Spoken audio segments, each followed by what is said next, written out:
in the church, it's okay to not be okay. And if it's not okay to not be okay, we're really not okay. Because none of us are truly okay on our own. You guys track with that? It's okay. Sin is not okay, but being rescued and still being broken and needing people and being honest with people, that's okay. You weren't ever going to be perfect. We don't use this as an excuse to, well, I sinned, well, I'm still in the flesh, so whatever. No, sin's a big deal, but it has a big solution, and it's Jesus. Our sin reaches far, but Jesus' grace reaches so much farther. So God exists in community, therefore you are built for community. It doesn't come naturally because of sin, but we can have true community. Here's why. Community is the response to grace and freedom. Whereas isolation is the response to sin and shame, we hide ourselves. Community, being known, knowing, loving, being loved, being committed to one another to glorify Jesus, with Him as our Savior and King, that's the response to grace and freedom. That's the only way we can have true community, is receiving grace.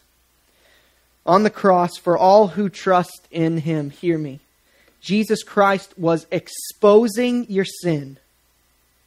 He was bringing to light your failure.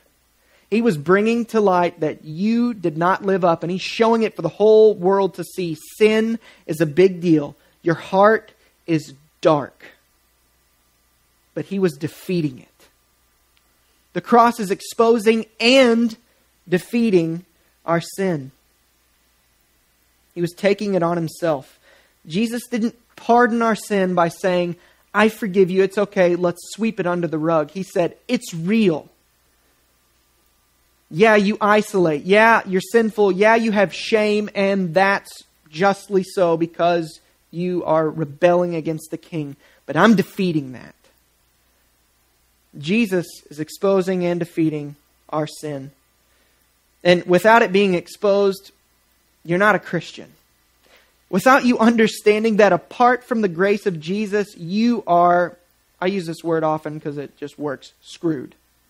Apart from the saving work of Jesus, if you don't understand that the wrath of God remains on you and that you are a sinner with no hope, if you don't understand that, you don't understand the gospel.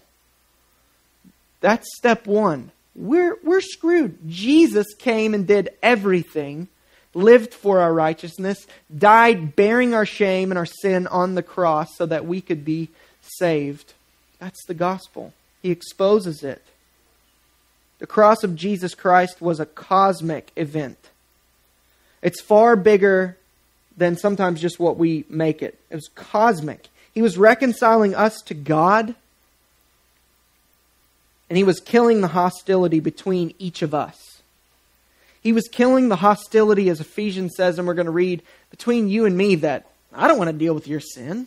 I don't want to have to be honest with you. I don't want you to be honest with me. Let's just keep it at face value. Jesus was reconciling us to God and reconciling us to each other.